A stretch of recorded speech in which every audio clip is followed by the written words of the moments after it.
folks, for all you non-climbing people, there is Glacier Peak way off in the distance.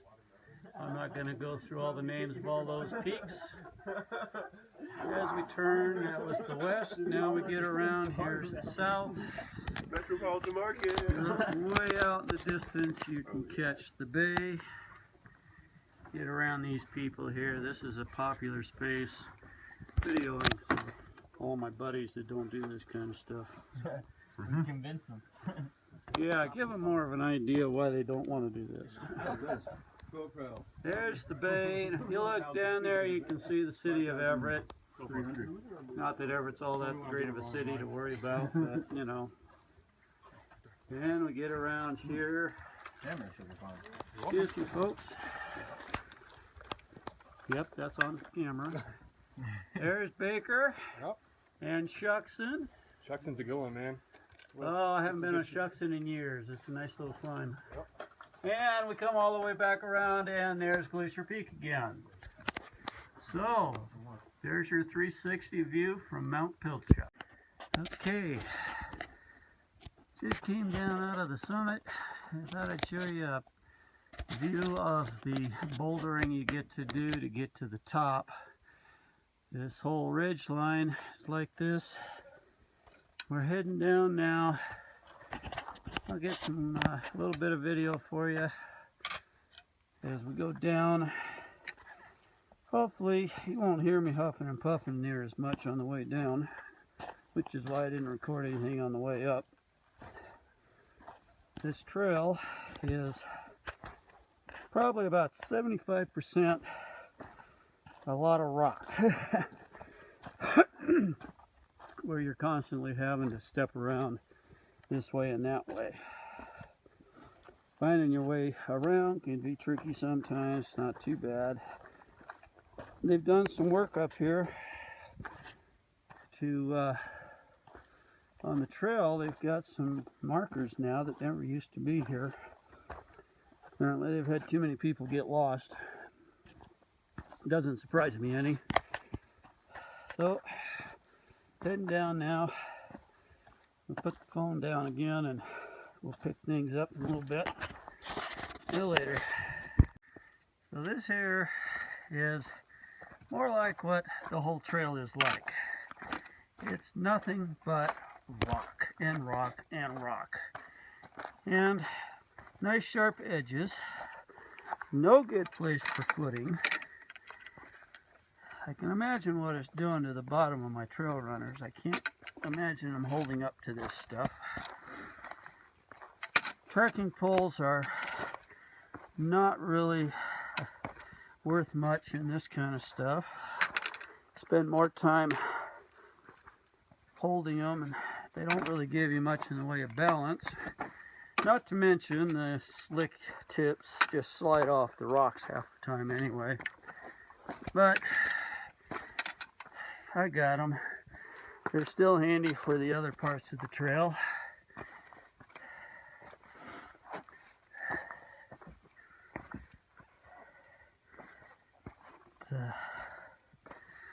Not a lot of people up here today, considering the amount of cars in the lot. There really was only about a half a dozen on the summit, but the summit does have kind of a stretched out section that a lot of people go out and play rock lizard and sunbathe in the big rocks they can lay on. So they're kind of out of sight.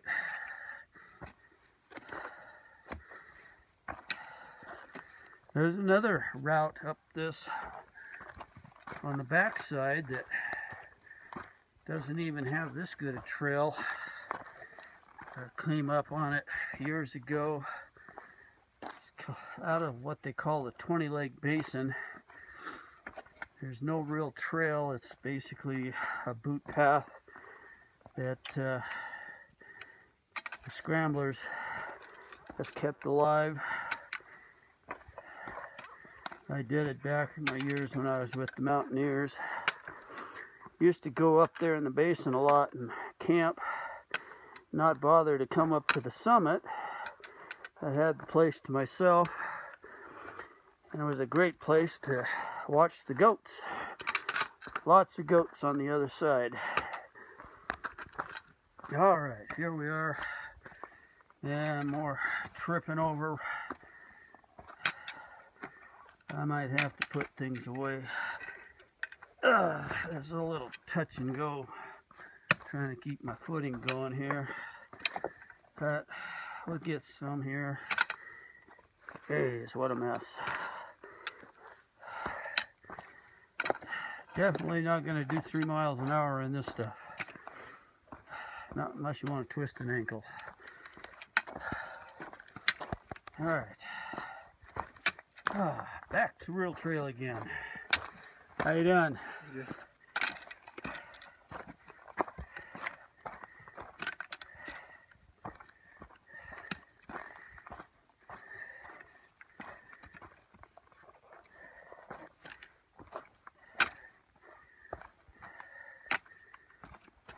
Down we go.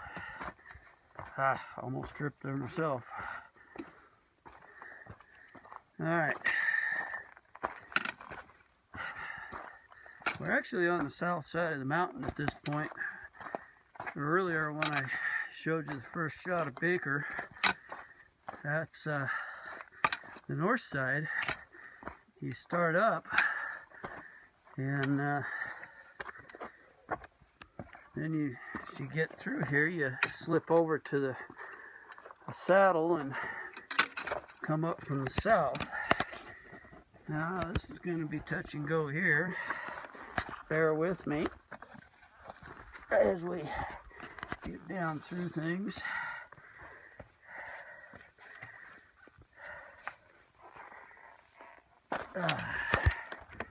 Okay. I have no idea what you're seeing right now because I can't hardly see. There's one of the posts that they've put up. Those are the markers that never used to be here. I guess that's, like I said before, too many people have been getting lost.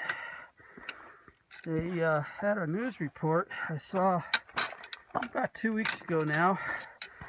They had to come up here 3 different times in one weekend to rescue people because they got lost in the snow and who knows, maybe even the boulder fields. This is another mountain I much prefer doing when it's covered with snow. It's a lot easier. All this is buried. Of course, you got a long approach now because they gate the road as soon as the snow gets going. So you have to hike 7 miles up the road. Off there in the distance is our bay, part of Puget Sound. Howdy. How are you doing? Picking my way down. You're doing good. Trying to record without falling over at the same time.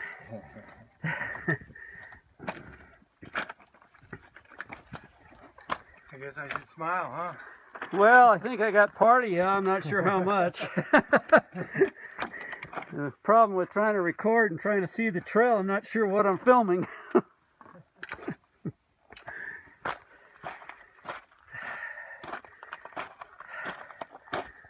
So, anyway, I figure this is a pretty good training hike. Come up here all the time.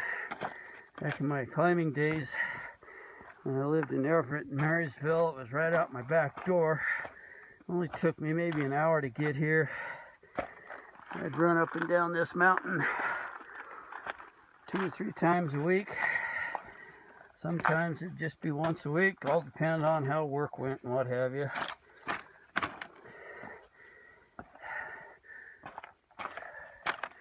Yeah, there's a little snow left there, not much. Considering the elevation is the same as what I was at, it's actually higher than what I was at when I was on Baker earlier this week. And I got turned away at just shy of 5,000. So definitely a big difference as to how much melts just in the distance from north to south.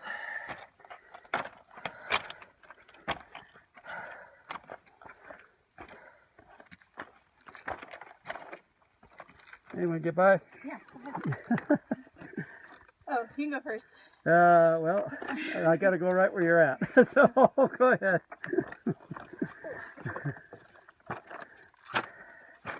Enjoy.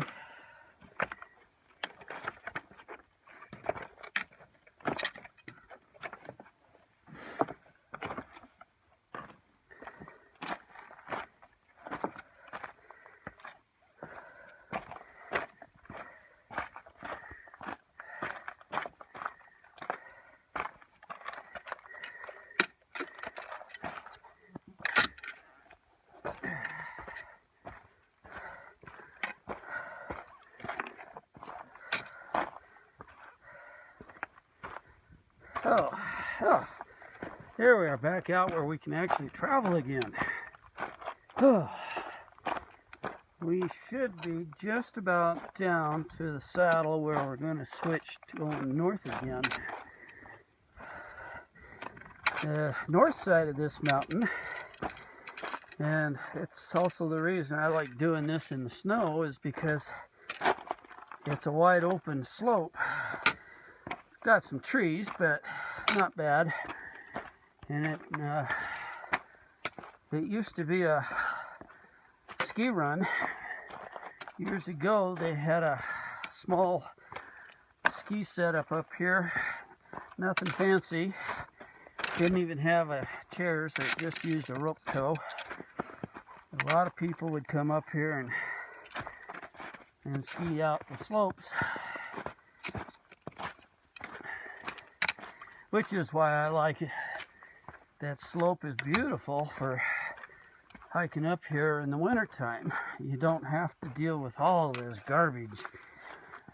There is some spots, depending on the time of year and the amount of snow, you can go on and off the trail to make your own route.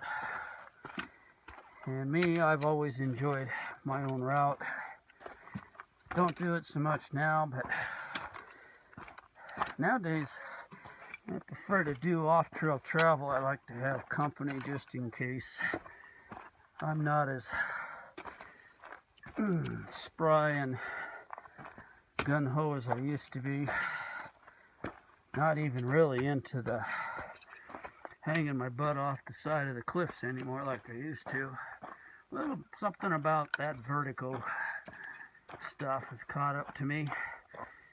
Some of it I think is age. Some of it too is the fact that I've seen a few accidents up in these mountains while I was on them. People I was with got hurt, had to helicopter them out. I've got to know a few people who've gone off completely the deep end and didn't come back. I got 3 friends of mine that are in a crevasse up on Denali, and they went up there to climb. Never returned. That was a number of years ago now. Almost went with them on that trip, but then changed my mind. I just didn't feel comfortable, and I climbed Mount Hood with them in the middle of December the year before, and I didn't like some of the things I saw on some of the stuff they did. Didn't seem real safe to me.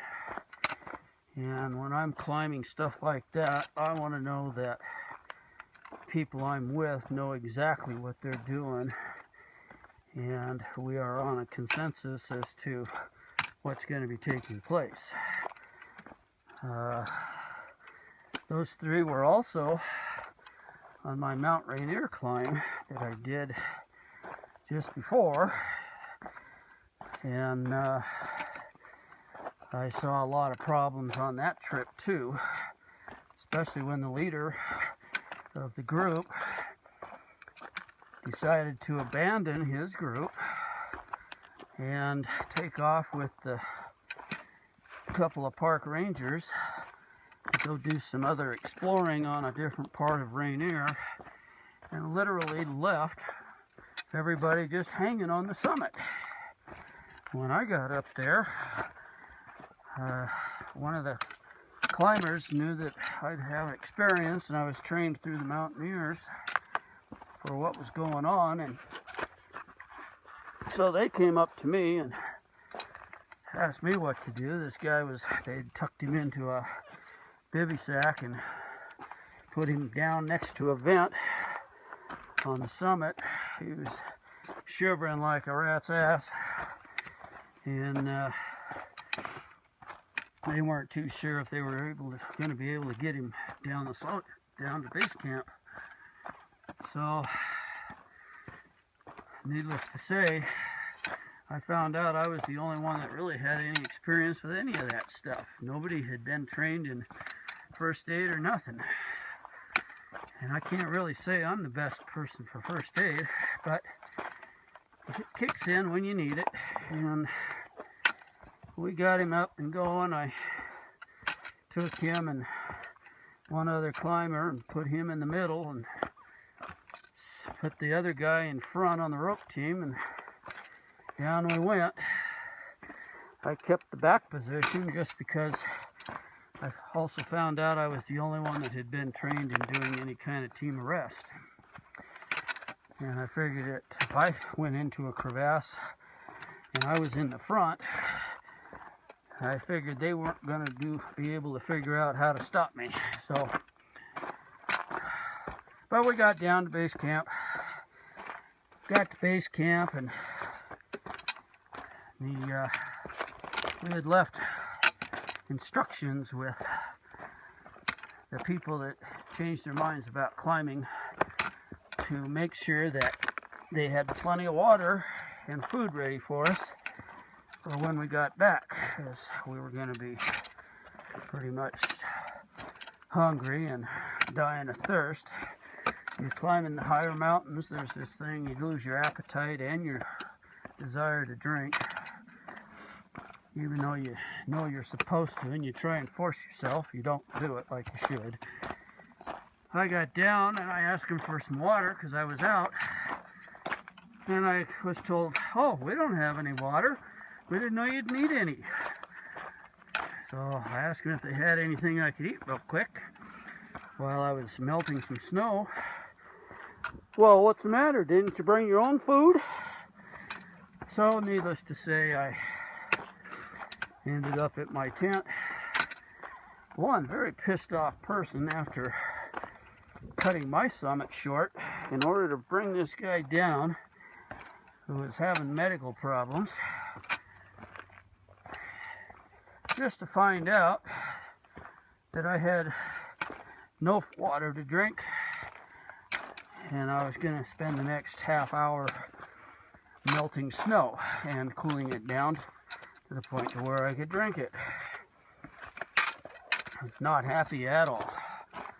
So between things like this, I decided these three guys that were headed for Denali maybe weren't the ones I really wanted to go with, and it paid off. I'm glad I listened to myself. Otherwise, you wouldn't be listening to this long, boring narrative of my climbing around Rainier with a bunch of idiots. So here it is. We're switching back. We're right in the saddle now. We're going from the south side back around to the north, where we're going to be shooting down more rocky, crappy trail. How you guys doing?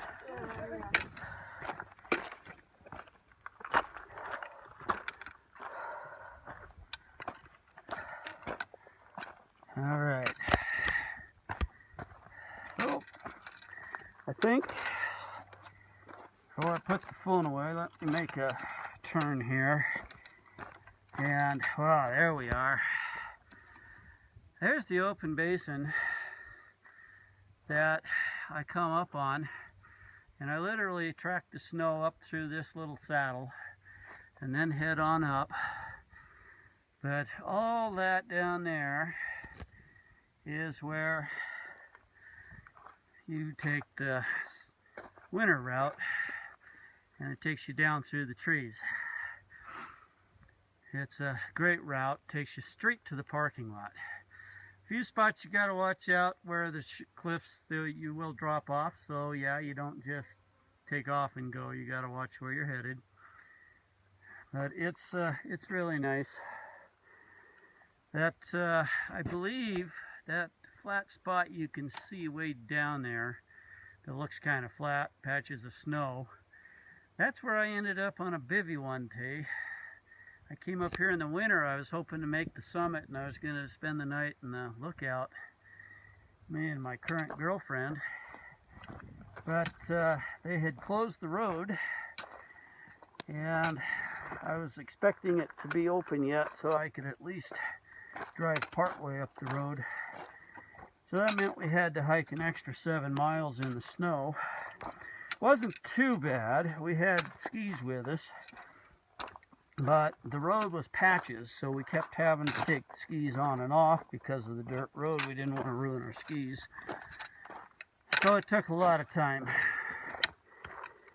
But when we made it to that little flat open spot, we decided, well, it's too late. We were going to lose daylight soon, and I didn't want to be on this ridge and going across the top in the dark, because it gets corniced pretty good, and it would be real easy to just literally walk right off the edge without knowing it. Get down here a little further, I can get a shot of the summit. And anyway, I didn't make the summit even the next day. After we bivvied, a storm came in that night, but instead of snowing, it decided to warm up and rain. And all we had literally was down sleeping bags and a bivvy sack. And so we ended up wet. It wasn't real bad, but it was wetter than we wanted, and certainly not something we wanted to sleep in that night, so we got out of there. There's the ridge to the summit. If you go way off to the very far peak to the left, that's where the lookout is. You can catch just the edge of it, so you can see what it is that this whole mountain is about. Back on the north side, I'm headed down that way now. We're going to be skirting, basically, I guess it would be northwest, follow the trail down. That's what I just came down. You shoot up the saddle and get behind this little guy here. Alright, so I think that's enough for now. I'll let you go. So here we are again.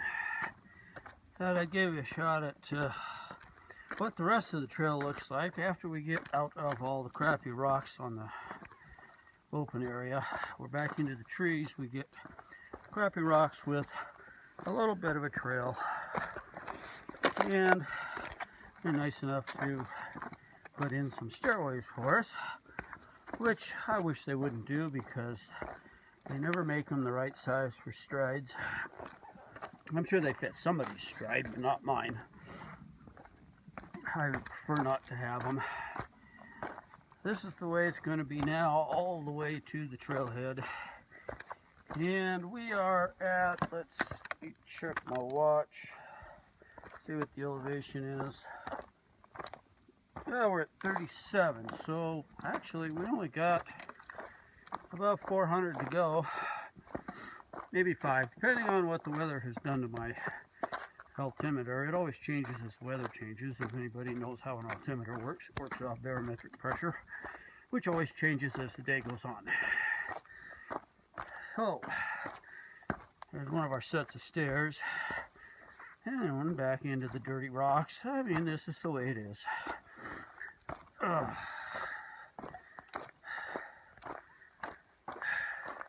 Got to gabbing with a bunch of people today. Don't normally do that. I seem to be doing that more and more lately on my hikes. Maybe it's because I live alone. I'm so antisocial introvert that a few times I run into people, I actually talk to them, where I never used to. Of course, I also used to take these trails as fast as I possibly could, and I don't take them quite as fast as that anymore.